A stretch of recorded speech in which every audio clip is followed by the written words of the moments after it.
March 26th is my birthday. In 2017, I decided to write myself a letter for 2021. It was an idea that I'd seen from someone else that did it, and I just thought that's a really cool idea. And it's really interesting to know what life would be like in the next 4 years. It wasn't exactly a long period, and I don't know why I picked that year. I think it's just because I liked writing the date of it. I was at university at the time, living in London with my then boyfriend, and curious to know what life could be like in the next 4 years. And of course, as we get older, we reflect on things. The things that we liked, and maybe the things that we'd change if we could go back. But if I could go back and tell my 10 years younger self what I've learned, then this would be what I would tell my 15-year-old self about to finish secondary school. Number 1, you will learn to love reading again. Now, when I was younger, I used to read a lot of books, and it was more like fantasy, dragons, fairies. I was all into that sort of thing. And I loved reading, but eventually I kind of stopped, and it then suddenly became no longer a part of my pastimes. I would do painting and music and everything else, but reading was something that I kind of felt guilty that I didn't do as much. But I never really felt like there was a book that I really wanted to read. But things do change, and we know they don't stay the same forever, and I think it was always in me that I wanted to get back into reading, and I got back into it. Now I read a lot of books, mainly non-fiction. I do like some of the self-help books and psychology and just general learning, as well as sometimes the fiction, taking a break from the realities of the world. I think in reading you can learn a lot, and everyone always talks about it, and it's because it's true. Even just relating to a character, even if they don't exist. But one of the things that I love about reading, and especially with non-fiction books, is that you can read it again and again and again and again, however many times you really want to, and you have that golden information there for whenever you feel like it. And I think that is really cool in itself, that we just have such great access to knowledge and information from people that have learnt it through their own experience of life that we maybe don't have to experience now. I mean, we can learn a lot from other people's lessons without having to experience it firsthand ourselves. Number 2 is your creativity will never fade away. You know, I think when you realise something is a part of you, you can never lose it. And being creative is just something that I'm just never gonna lose. I've picked up a few practical skills along the way, but nothing compares to the feeling of me creating a song or a video or a photo or whatever. It comes back to you like a boomerang, and I think for a while I kind of lost myself and I didn't really know who I was, but now I'm realizing that I'm a creative person. I can't hide that, and I'm recognizing now as well that sometimes I'm in jobs where it really hinders my creativity, and there's now a correlation that I notice if my creativity is being hindered, I'm usually a lot more pessimistic, let's say, and miserable, and that is really important to my well-being. Number 3 is you know what you're capable of, so don't let anyone tell you anything less. I went through a period of caring too much about what others thought, and the thing that I learned from it was that people have their opinions of you, and sometimes they don't measure up to how your intentions actually were. I know in myself what I can do when I put my mind to it. I know that as soon as I've got that focus and that drive, it's a formidable power. The problem is when you let someone else get into your head a little bit, and not everyone has the best intentions for you. People will say things to make themselves look better, and of course it's not a nice thing, but it does happen. We can't always expect that people are going to be the nicest to us, and sometimes you have to prepare for these things. Now, it doesn't mean that I'm going to be filled with anxiety waiting for someone to stab me in the back, for instance, but it does give me a better ability to accept it, and despite it being wrong, I can then recover from it better because I know what I need to do with myself. Number 4 is that family isn't about blood, It's about who is still standing by your side. I have probably been hung up for a long time over my family situation, and it's taken me a while to accept this. The main thing that really holds its weight in gold is family isn't about bloods. It's about the fact that someone still stays by you even when you're giving them probably a lot of reasons to walk away, almost give up on you, but they don't. That is what it's about. When my parents divorced, I did take it quite hard, but the thing that I found the hardest was that I couldn't relate to my mother. I found certain things really against my own values, and so I haven't spoken to her since. Now, the thing that upset me was that this is my birth mother. This is someone that's meant to have this undeniable connection to me and this strong sense of bond, which I didn't have.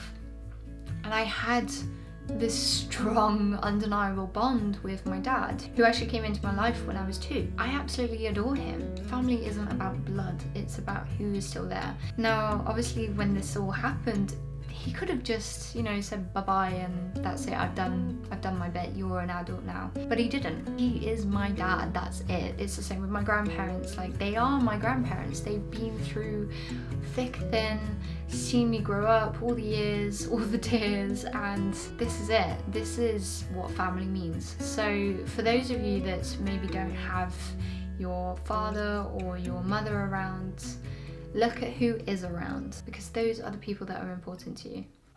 Number 5 is something that I am also still doing, but I know that when I was younger, as you are obviously changing, there's hormones and everything like that, and especially as a woman, girls, you feel me.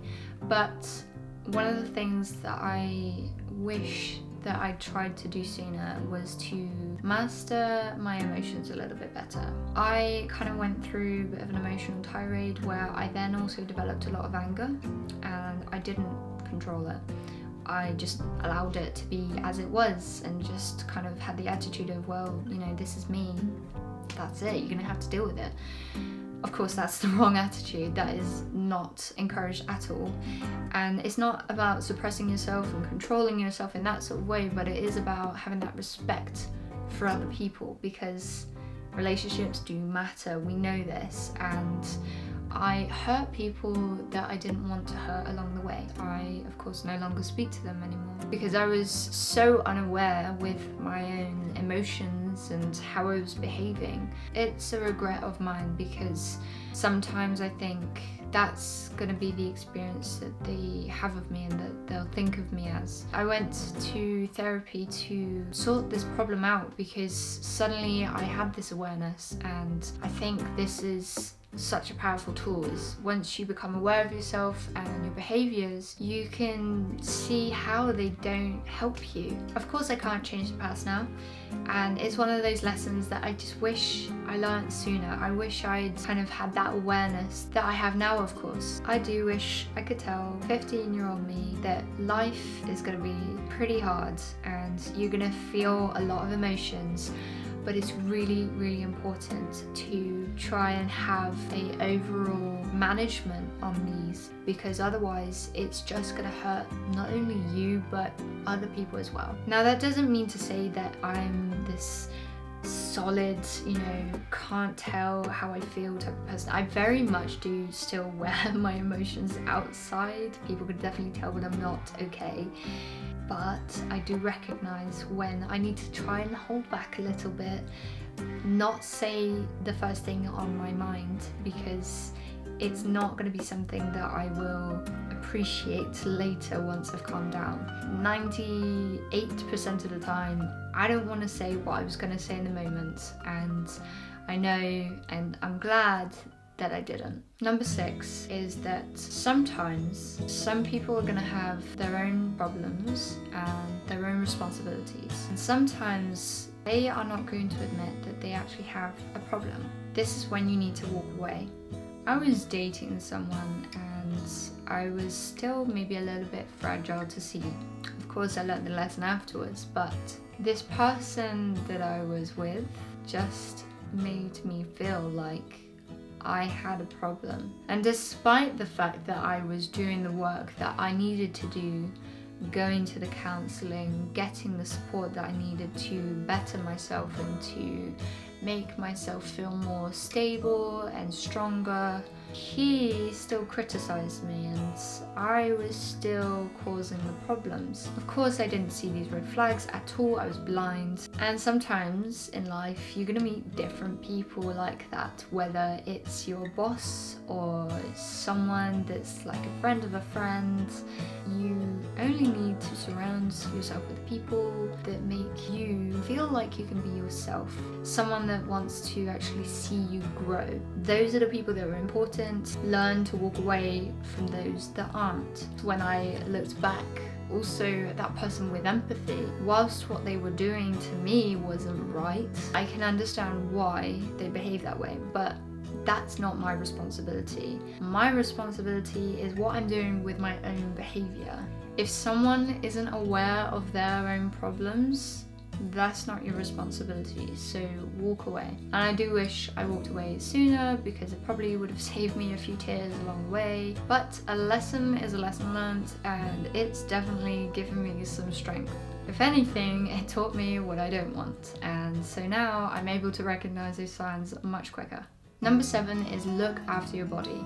Health is wealth, and I have said this a few times, but I didn't learn this soon enough. Don't starve it, but don't binge it. Keep it balanced and make sure that you are drinking that water because you never drink enough. And I noticed this in my skin, in my nails. There's some really clear signs from your body that if you listen to it, you can find out quite quickly and diagnose what you need. And most of it was water and also extra nutrients. So since I've taken vitamins, I feel miles better. And I was a little bit skeptical because I was just like, I don't know if it's gonna work. I feel like I should actually just be getting it in my food. We cannot always eat the way that we should because sometimes work gets in the way, stress, stuff like this. And as much as we can try to perfect this, we're never going to be perfect. We're never going to have, the most amazing meal plan that's going to give you every nutrient that you possibly need. So now I obviously look at vitamins as that extra boost if I'm not quite getting it, which is fine. Okay, I appreciate that I've learnt it now and I'm 25, so I now get to use all this knowledge for the future years of my lifetime. I still wish I did it sooner because I think when you're in your teens, especially as your body's changing, you're still kind of in your prime time. And I think as you're growing, if you're setting your body up in the best possible way, it can only get better, And another thing is go to the dentist more frequently and just kept my health up to scratch rather than having to do more work because I've left it too late. So, health is wealth, listen to your body and just look after yourself. We've got this body for a long time, so I think it's only fair that we treat it well. Number 8 is you don't have to have everything figured out. I don't think anyone really has it all figured out. Even the people that are the top entrepreneurs that seem like they know what they're doing, most of the time they're also winging it. I used to think, and I think a lot of people did, that when we were younger we looked up at adults and we thought, wow, they've got their life all together, they get to do what they want to do. And of course, once you reach that age, you find out very bluntly that that is not the case at all.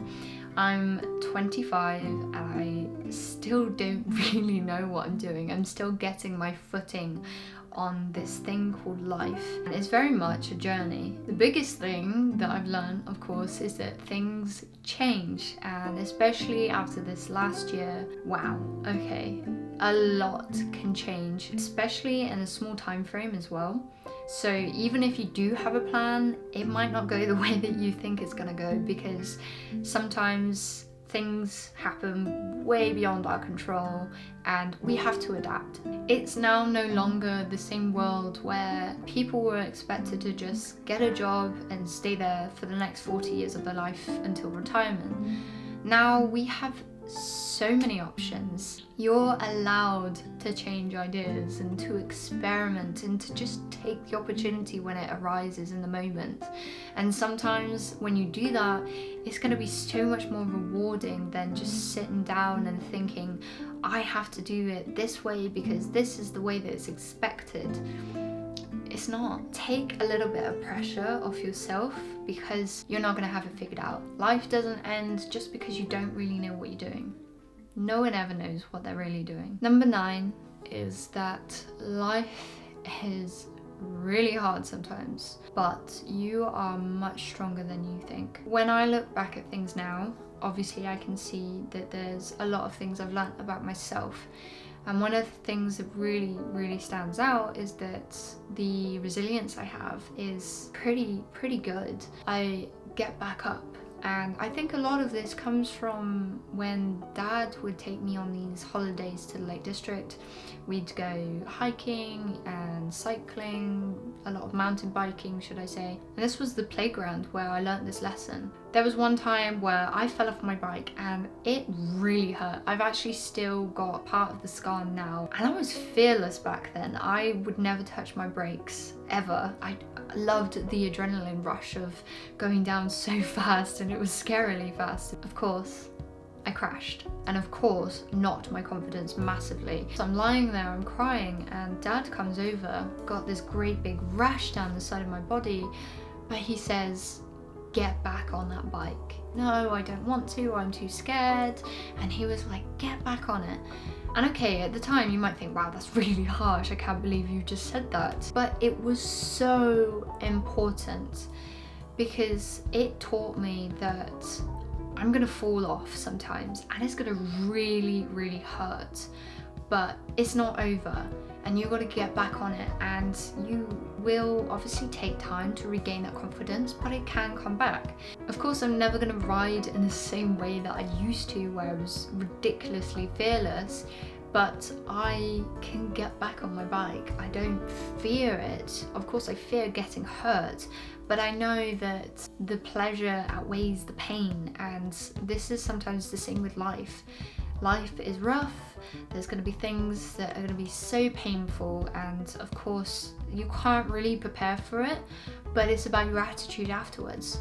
Do you get back up or do you just stay down? And that lesson for me back then really built my character, where now when I'm faced with situations that are either uncomfortable or really painful, I keep going, and I don't just say, do you know what, I'm just gonna throw in the towel, I give up, I don't want to do this anymore.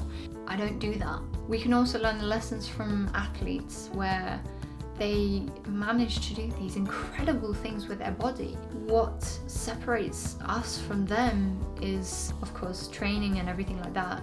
They also have their psychological coaches as well. It's mindset. This is what pushes you through when you're doing a gym workout, for instance, and you know it's really hard, and you're like, oh, I don't know if I can do this anymore, like it's really hurting, but your mind pushes through because it knows that you're going to benefit from this, that you can do it. You just can't give up because you don't know how close you are to the breaking point of the goal that you wanted to achieve. The final thing that I would say to my 15-year-old self is that you are more loved than you believe. It's really easy to be hard on ourselves and to then tell ourselves that we're not important or we're not loved and that we don't really matter.